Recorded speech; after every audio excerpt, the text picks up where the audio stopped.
તો dear all the friends, have અને has મારી પાસે છે, મારી પાસે નથી ના પોઝિટિવ અને નેગેટિવ સેન્ટેન્સને એકદમ સરસ રીતે શીખી ગયા બાદ તો ચાલો આજના ક્લાસમાં આપણે બનાવી લઈએ એના ક્વેશ્ચન 1 અને ક્વેશ્ચન 2ના સેન્ટેન્સીસ.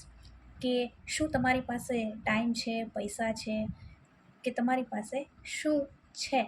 તો ક્વેશ્ચન 1 હા અથવા ના, અને ક્વેશ્ચન 2 એની અંદર વિસ્તૃતપૂર્વકનો આન્સર.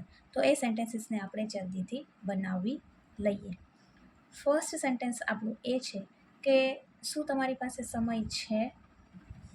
તો ક્વેશ્ચન 1 આપણે બનાવતા હોય કે જેની અંદર આપણને હા અથવા નામાં જવાબ મળી જતો હોય, તો એવા સેન્ટેન્સમાં આપણે માત્ર ને માત્ર સેન્ટેન્સમાં આવતું ડુ અથવા તો ડઝ આપણા સબ્જેક્ટ પ્રમાણે આગળ લેશું, અને ત્યાર પછી આપણે સબ્જેક્ટ, હેવ અને ઓબ્જેક્ટ એ રીતે આપણે ગોઠવી લેશું કે જે આપણા આગળના ક્લાસમાં પેટર્ન આપેલી છે.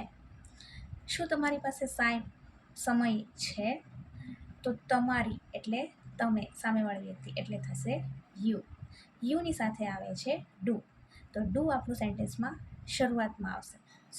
શું છે જે હશે એ આપણું ઓબ્જેક્ટ રહેશે. સમય તો ટાઈમ એ આપણું ઓબ્જેક્ટ રહેશે.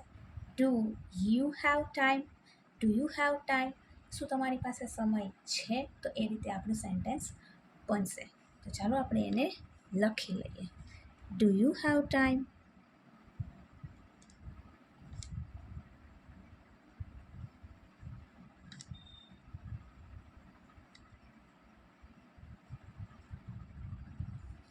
શું તેની પાસે પૈસા છે? તો તેની પાસે, તો તેની એટલે થશે હી, છોકરો. તેણી હશે તો શી થશે. તો હીની સાથે આવશે હી, સિંગ્યુલર નાઉન માટે ડઝ આવશે. Does he have money?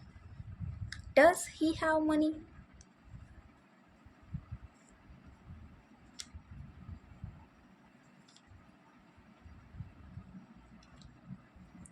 આ રીતે આપણું સેન્ટેન્સ બનશે. શું તેણી પાસે પેન છે? તો તેણી એટલે છોકરી, શી તો સિંગ્યુલર નાઉન માટે આવશે ડઝ વાક્યની શરૂઆતમાં. Does she have pen? Does she have pen?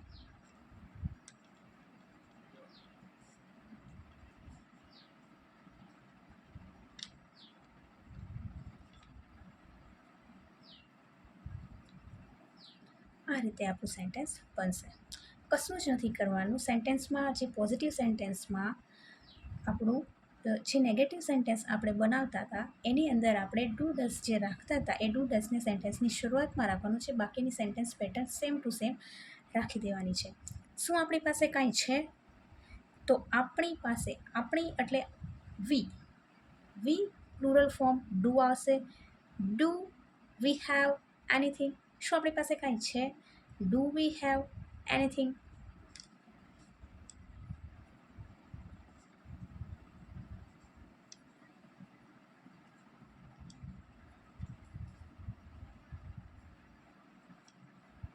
શું તમારા પપ્પા પાસે ફોન છે? ડઝ તો તમારા પપ્પા, યોર ફાધર, સિંગ્યુલર નાઉન તો ડઝ આવશે. શું? તો કે ફોન એ આપણું ઓબ્જેક્ટ થશે. Does your father have phone?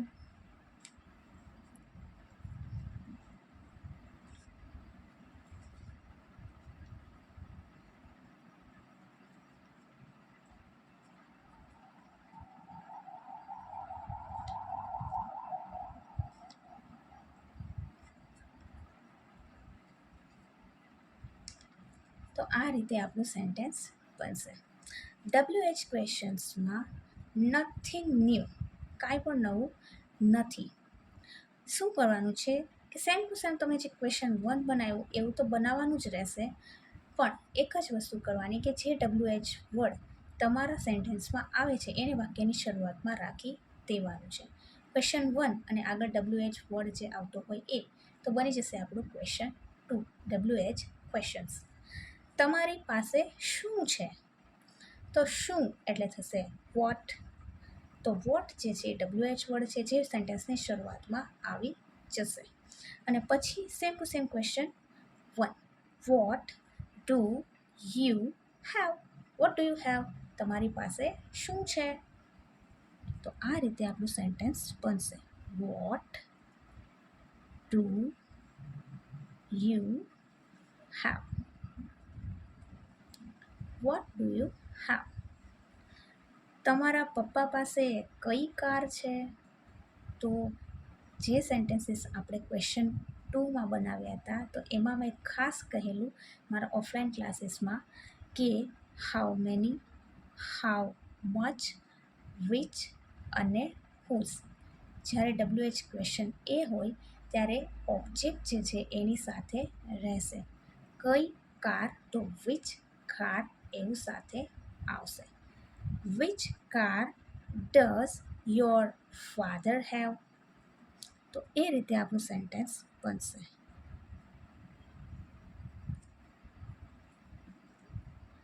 તમારા પપ્પા એટલે સિંગ્યુલર નાઉન એટલે થશે ડઝ. Your father have. આ રીતે આપણું સેન્ટેન્સ બનશે. તેની પાસે કેટલા રૂપિયા છે? કેટલા રૂપિયા? કાઉન્ટેબલ. How many rupees? તેની પાસે, તેની એટલે છોકરું he. Does he have? How many rupees does he have?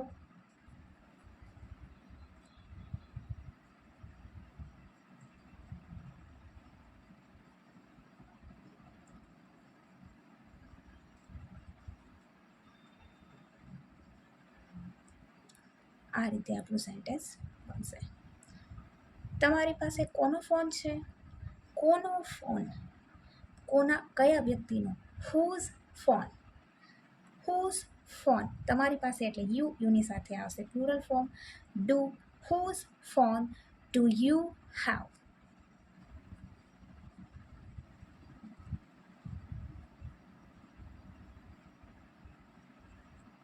H.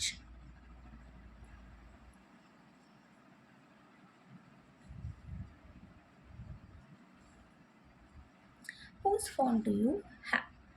તેની પાસે શું છે? તો ઉપર જેવું તમારી પાસે શું છે, નીચે તેની પાસે શું છે? તો તેની એટલે થશે હી. તો હીની સાથે આવશે does. What? What does he have?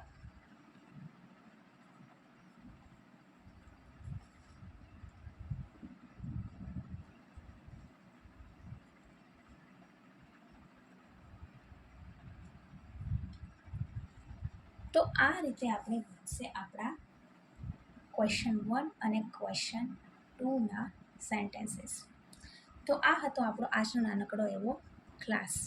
આ ક્લાસના પણ દરેક સેન્ટેન્સને આપ સૌએ આપની બુકમાં નોટ કરી લેવાના છે અને એને સમજીને સારી રીતે પ્રેક્ટિસ કરવાની છે કે જેથી કરીને આ ક્વેશ્ચન્સ તો આપ સારી રીતે બનાવી શકો, બોલી શકો સારી રીતે. તો આજના ક્લાસમાં બસ આટલું જ. ફરી વખત મારું પેલું સેમ સેન્ટેન્સ કે thank you so much for watching this class carefully. See you soon in the next class. Till then, bye bye and take very care of yourself and your parents. Thank you so much, dear all the friends.